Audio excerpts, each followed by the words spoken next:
Heroine बनाने के लिए पहले ले जाया गया मुंबई, फिल्मी सितारों से मिलवाया, फिर किया दुष्कर्म। आत्महत्या के डर से युवती ने खाया जहर। जी हाँ, आपको बता दें कि वर्षा आत्महत्या मामले में हम आपको पहले भी 2 एपिसोड में चौंका देने वाले खुलासे आपके सामने रख चुके हैं। वहीं आज हम आपको दिखाते हैं कि एडवोकेट ज्योति रावत ने राज आर्य पर लगे सभी आरोपों को झूठ बताया है। आइए आपको दिखाते हैं। आपको बता दें कि ज्योति रावत ने राज आर्य पर लगे सभी आरोपों को जहां झूठ बताया है, वहीं चौंका देने वाले खुलासे भी उन्होंने सामने रखे हैं। आइए ज्योति रावत के बयान आपको सुनवाते हैं कि उन्होंने इस मामले को लेकर क्या कुछ कहा। मैं advocate Jyoti Rawat, chamber number 399A Faridabad court में बैठने के लिए। जैसा कि मैंने आपको पहले भी बताया था कि जो केस में एक वर्षा नाम की जो लड़की थी उसने सुसाइड क्रिएट किया था, उसमें राज आर्य और सपना गुप्ता का नाम लिया गया था। तो मैंने इससे पहले जो वीडियो रिकॉर्ड हुई थी और जो मीडिया में आप सभी के पास पहुंच चुकी है, उसमें ये चीज़ बताई गई थी कि इसमें ना 376 के केस में कोई भी चीज़ सपना और राज आर्य का लेना देना था। सेम ही उसके सुसाइड में भी राज आर्य और सपना का कोई लेना देना नहीं है।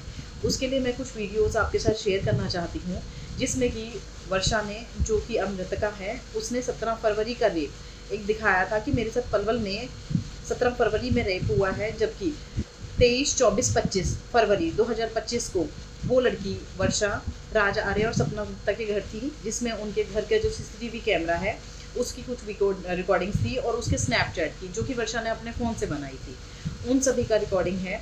इसके अलावा जो उसने 11 अप्रैल 2025 का जो रेप का इंसिडेंट दिखाया बॉम्बे में, उसके साथ में कुछ वीडियोस हैं उसके बाद, और कुछ क्लिप्स भी हैं, कुछ फोटोग्राफ्स हैं, जिसके थ्रू आप सभी को पता चल जाएगा कि किसी बच्चे का अगर कोई रेप होता है, कोई रेप करता है, क्या उसके साथ वो लोग साथ में जाते हैं, या उसके बाद उसकी मेंटल कंडीशन इतनी ख़राब हो जाती है अगर वो किसी को नहीं बता पाती, क्योंकि किसी भी लड़की के लिए, किसी भी महिला के लिए बहुत सेंसिटिव केस है। तो कृपया करके आप ये जो वीडियोस मैं आपको भेज रही हूँ या मैं आपको दिखाना चाहती हूँ, ये वीडियोस और कुछ पेपर्स हैं, कुछ फोटोग्राफ्स हैं, जिसके थ्रू आप सभी को पता चल जाएगा कि सही क्या है और गलत क्या है।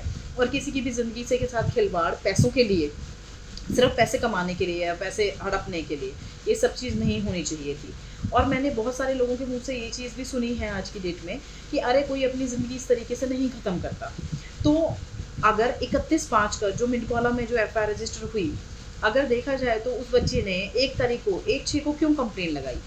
अगर उसके साथ रेप 17 फरवरी को हुआ था और 11 अप्रैल को हुआ था, तो वो बच्चा उन्हीं लोगों के साथ बैठ रहा है, उन्हीं को मैसेज कर रहा है, उन्हीं के साथ उठ रहा है। तो ना वो उनको मैसेज करता है जिनके साथ गलत हमारे फीलिंग आती हैं, हम उनके साथ बात करना भी पसंद नहीं करते।